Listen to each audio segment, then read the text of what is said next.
अस्सलाम वालेकुम नाजरीन।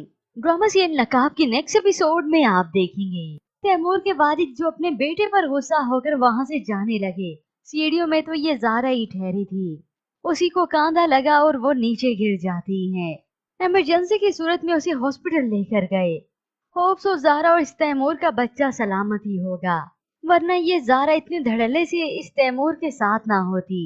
जबकि व्यूअर्स दूसरी जानिब आप देखेंगे ईमान ने बिलाल की किरदार कशी की तो बिलाल अब उससे बात नहीं करता।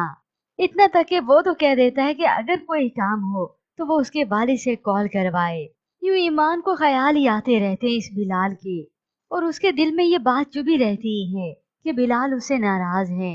फिर यूं ही ईमान जो अपनी यूनिवर्सिटी से बाहर निकलती है, कैब के इंतजार में थी कि उसी वक्त आहद वहां पर आ गया। इतने में ईमान की कैब भी आ जाती है और जल्दी से वो गाड़ी में बैठ गई। तभी आहद उससे ऑफ होने का पूछने आता है। यूं एक बार फिर से आहद ईमान को पहचान ही नहीं सका। फिर यूं ही हो सकता है व्यूअर्स ड्रामे की कहानी में इस तरह से ट्विस्ट आया हो कि ज़ारा जो कि हॉस्पिटल में एडमिट होती है और एन इसी वक्त बिलाल की इस मैम की तबीयत खराब हो गई, वो भी हॉस्पिटलाइज होती हैं।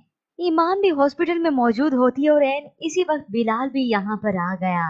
इस लैला को भी दिखाया गया और हैरान होते हुए इस आहद और तैमूर को भी। मगर होप सो इनका आमना सामना ना हुआ हो। तैमूर को लगा हो कि ये सिर्फ इसका ख्याल हो कि बिलाल उसके सामने मौजूद था, और वो भी सूट बूट में, या यही समझे हो कि किसी से मांग तांग कर इसने पहन लिया हो। अब बिलाल और साइड पर चला गया तो ईमान से उसका सामना होता है। ईमान उसे देखकर हैरान हो जाती है और घबरा कर नकाब भी हटा दिया।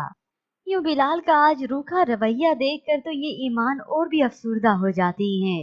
फिर रोते हुए अपने वालिद से कहती है मैं आ जाऊं वापिस, क्योंकि अब इसे लगा कि जैसे उसने एक अच्छा मोहसिन खो दिया, एक हमदर्द खो दिया।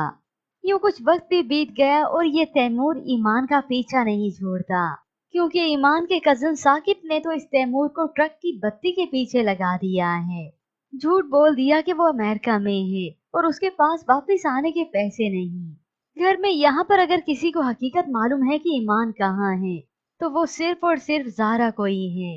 यूं ज़ारा तो बस तमाशा देख रही है और तैमूर का ही साथ देती है कि बिजनेस का क्या है, वो तो चलता ही रहेगा।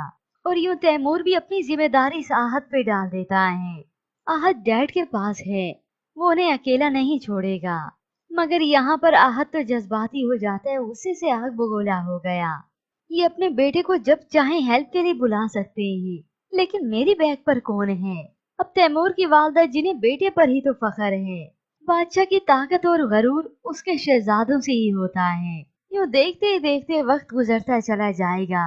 यूं ईमान अपनी ग्रेजुएशन भी मुकम्मल कर लेगी और हो सकता है तब ईमान का ये राज फाश हो कि ईमान तो वहीं कराची में ही थी, और इधर होप्स और बिलाल का राज सबके सामने आ ही जाए।